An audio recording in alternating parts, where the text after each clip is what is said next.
नमस्कार, मैं हूं चित्रंजन कुमार और आप देख रहे हैं हमारा news channel true news TNBR।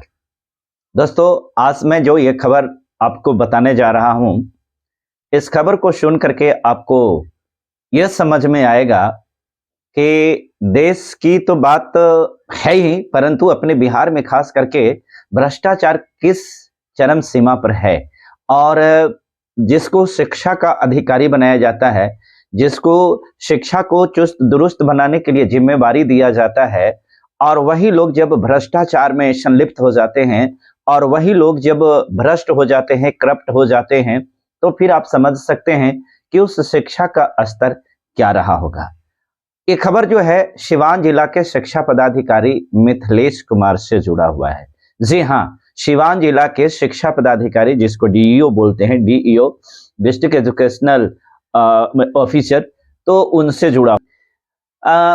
घटना ऐसा है कि सिवान जिला के शिक्षा पदाधिकारी मिथिलेश कुमार के पटना स्थित आवास और कार्यालय पर निगरानी विभाग की टीम ने शुक्रवार को सुबह 6 बजे एक साथ छापेमारी की। निगरानी विभाग ने सिवान के महादेवा के मिशन कंपाउंड स्थित आवास और पटना के बोरिंग रोड के कवि रमन पथ स्थित देवदत्त मैंसन के फ्लैट पर उसके फ्लैट नंबर 202 में छापेमारी की। इस दौरान निगरानी विभाग को मिथिलेश कुमार के आवास से 16.75 लाख रुपए कैश, अर्थात 16,75,000 रुपए कैश, ज्वेलरी, 7 जमीन और 5 फ्लैट के कागज सहित अन्य चीजें बरामद की। बरामदगी में डायरी है जिसमें मिथिलेश कुमार ने लेन देन का पूरा रिकॉर्ड रखा था। मिथिलेश कुमार ने किससे, कब, कहां, किस काम के लिए, किस दिन, किस समय, कितने पैसे लिए हैं, इसका पूरा लेखा जोखा रखा है। जी हाँ, इसके साथ ही कितना बकाया है और वो पैसा कब दिया जाना, अर्थात कब उसको लेना है, ये सब स्थिति उसमें है। पैसा नहीं दिए जाने की स्थिति में कैसे काम को लटकाना है, इसका पूरा रिकॉर्ड उन्होंने लिख रखा था। रेड में DEO की करोड़ों की संपत्ति का खुलासा हुआ है। निगरानी विभाग ने मिथिलेश कुमार के डायरी, पेन ड्राइव के साथ ही कंप्यूटर और मोबाइल को भी जब्त किया है, जिससे भ्रष्टाचार में शामिल दूसरे नामों को भी उजागर किया जा सके। हालांकि छापेमारी की कार्रवाई पूरी तरह से गुप्त चली है। निगरानी विभाग की टीम ने मिथिलेश कुमार के आवास के अंदर जैसे ही पहुंचा उसी प्रकार से देखते के साथ ही उन्होंने अंदर से दरवाजा को पूरी तरह से बंद कर लिया ताकि अंदर में कोई प्रवेश ना करे। इस दौरान सुबह 10:30 बजे तक आसपास के लोगों को भी निगरानी विभाग के द्वारा किए जाने वाले छापेमारी की कोई खबर नहीं थी। छापेमारी में क्या क्या बरामद हुआ, इसके संबंध में हम आपको जानकारी देने का प्रयास कर रहे हैं, जो हमारे पास में डेटा उपलब्ध है। सिवान जो कार्यालय है, वहां से 2,22,500 रुपये प्राप्त किए गए हैं, अर्थात रेड में प्राप्त किया गया। आवास जो है सिवान में उनका, जहां से 11,85,000 रुपये मिले हैं। पटना आवास में इनसे 2 लाख रुपये पाए गए। ग्रेटर नोएडा में 4 फ्लैट और औरंगाबाद में 5 जमीन के कागजात मिले। पटना में 1 फ्लैट और 2 जमीन के कागज भी मिले हैं, और इस प्रकार से अन्य बहुत सारे और प्रॉपर्टीज हैं। कई चेक भी बरामद किए गए हैं, जिससे चल अचल संपत्ति की खरीद फरोख्त की जानकारी भी मिलती है। हालांकि एक बात तय है, शिक्षा पदाधिकारी होने के नाते यह पता नहीं किस कारण से अप्रैल महीने में ही राज्यपाल के द्वारा यह सम्मानित किए गए थे। जी हां, DEO मिथिलेश कुमार को अप्रैल महीने में अपने अच्छे कार्यों के लिए राज्यपाल राजेंद्र विश्वनाथ आर्लेकर द्वारा सम्मानित किया गया था। यह सम्मान उन्हें विभिन्न तरह की परीक्षाओं को सही, व्यवस्थित और सुचारू रूप से संचालित करने के लिए दिया गया था। मुझे लगता है कि अब उनको, और इस प्रकार से निगरानी में कार्टून से जो कैश बरामद किया गया है वो भी था। कपड़े, घड़ी, अलमारी में और पैसे कार्टून में भी रखे गए थे। कपड़े, घड़ी, अलमारी में कार्टून में तो मिथिलेश कुमार ने रखा ही था, साथ ही साथ अलमारी में कपड़े, घड़ियां, टाई, पेन और ज्वेलरी बहुत ही संभाल करके रखे हुए थे। हालांकि एक बात यह है, पैसे जो थे वो लावारिस स्थिति में थे। निगरानी विभाग द्वारा बरामद पैसे को एक पॉलिथीन में रख करके पेपर में लपेटा हुआ पाया और उसे कार्टून में ऐसे ही फेंका गया था। उसके ऊपर बेकार के कपड़े, रद्दी कपड़े भी डाले गए थे, जिससे पैसे के बारे में कोई जानकारी ना हो सके। निगरानी विभाग द्वारा बरामद नोट 500 के 16 गड्डी बने हुए थे। नोट के ऊपर उसकी संख्या भी पेंसिल से लिखी गई थी। बाजाबते डीओ साहब ने सब व्यवस्था कर रखा था, क्योंकि भाई डीओ हैं, पढ़े लिखे हैं, पदाधिकारी हैं, तो ये होना ही था भाई। हिसाब किताब में, लेन देन में तो पक्का होना ही चाहिए। कार्यालय में मिथिलेश कुमार फाइलों के बीच में पैसा छुपा करके रखे हुए थे और इतनी सतर्कता से थे कि इनको पूरा यकीन था कि हमारे ऊपर किसी भी प्रकार की कोई आंच नहीं आ सकती।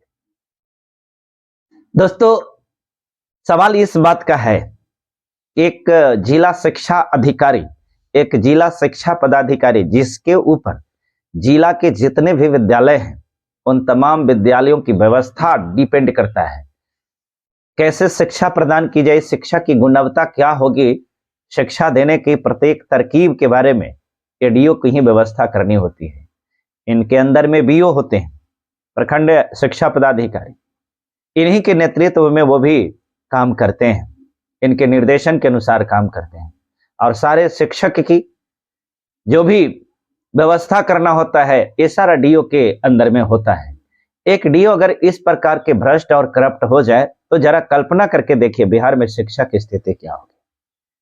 अफसोस इस बात का नहीं है कि डीओ ऐसे हो गए, अफसोस इस बात का है कि जो डीओ इस प्रकार के हुए तो इसका असर किसके ऊपर पड़ेगा। जो अपने देश के रसूखदार हैं, जो मालदार हैं, जो देश को लूटने का काम किए, जो भ्रष्टाचार कर करके पैसे उगाही का काम किए, बिजनेस कर करके जनता को लूटने का काम किया, उनके पास में, जिनके पास बहुत सारे पैसे हैं, उनके पास में एक से बढ़कर के एक विद्यालय है। देश से लेकर के विदेश तक उनके बच्चे पढ़ते हैं।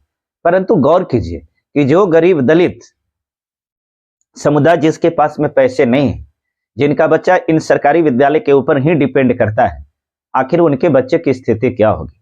निश्चित तौर पर ये जिला शिक्षा पदाधिकारी जो पैसा लिए होंगे शिक्षक से ही लिए होंगे। वही शिक्षक होंगे जिनके अंदर में मेरिट नहीं रहा होगा, वही शिक्षक होंगे जिनके अंदर में काबिलियत नहीं होगी, वही शिक्षक रहे होंगे जिनके अंदर में भ्रष्टाचार करते होंगे, वही शिक्षक होंगे जो रेगुलर नहीं जाते होंगे, वही शिक्षक होंगे जो अपने ड्यूटी में लापरवाही करते होंगे, वही शिक्षक होंगे जो कदाचार करते हैं। क्योंकि हमने हमेशा कई बार हमने सुना है कि कुछ लोग शिकायत करते हैं कि शिक्षक बोलते हैं कि जाओ आपको जहां शिकायत करना है कर दो, कोई कुछ हमको बिगाड़ने वाला नहीं होगा। ऐसे ऐसे लोगों से ही एडीओ साहब पैसा ले लेकर के और शिक्षा व्यवस्था को बदनाम करने का काम किया है।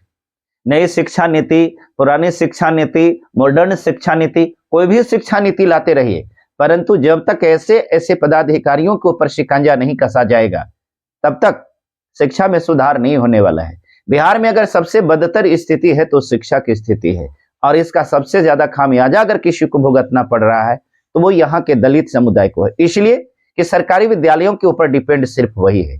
जिस दिन विद्यालय में समान शिक्षा नीति लागू हो जाएगी, चाहे तो आईएएस आईपीएस का हो या मुख्यमंत्री से लेकर प्राइम मिनिस्टर का बल बच्चा हो, हर कोई अगर एक ही विद्यालय में पढ़ेगा तो उस दिन शिक्षा में जो होगा क्रांतिकारी परिवर्तन आएगा। परंतु मुझे मालूम है कि इस प्रकार की व्यवस्था भारत में तो खैर नहीं हो सकता, भारत में तो हो ही नहीं सकता। इसलिए कि जहां पर जातीय शोषण, जाति के नाम पर उत्पीड़न, जाति के नाम पर भेदभाव, जाति के नाम पर न्याय, जाति के नाम पर भिन्न भिन्न प्रकार के अधिकारों को जब दिया जाता हो तो वहां पर इस प्रकार की समान शिक्षा नीति और समान शिक्षा प्राप्त करने का अधिकार, यह एक बेईमान बातें साबित होती है। दोस्तों, आप लोगों को हम धन्यवाद देते हैं कि आप हमारे कीमती व्यूअर्स हैं, आप ही के द्वारा हम हैं, आप हमारे खबर को देखते हैं, इसलिए हमें खबर बनाना पड़ता है। निवेदन मेरा है कि मैं इस प्रकार के भ्रष्टाचार को और इस प्रकार के क्राइम को आपके बीच में लेकर के आते रहता हूं। आपसे गुजारिश है कि जो हमारे चैनल को सब्सक्राइब नहीं किए हैं कृपया चैनल को सब्सक्राइब कर लीजिए और साथ ही साथ बगल में घंटी की चित्र है उसको दबा करके ऑल के नोटिफिकेशन को एक्टिव कीजिए ताकि जो भी वीडियो हम अपलोड करें सबसे पहले सूचना आपको मिले।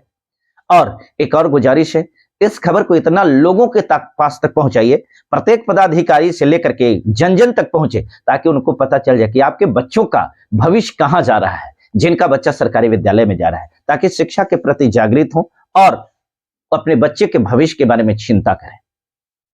बहुत बहुत शुक्रिया, धन्यवाद।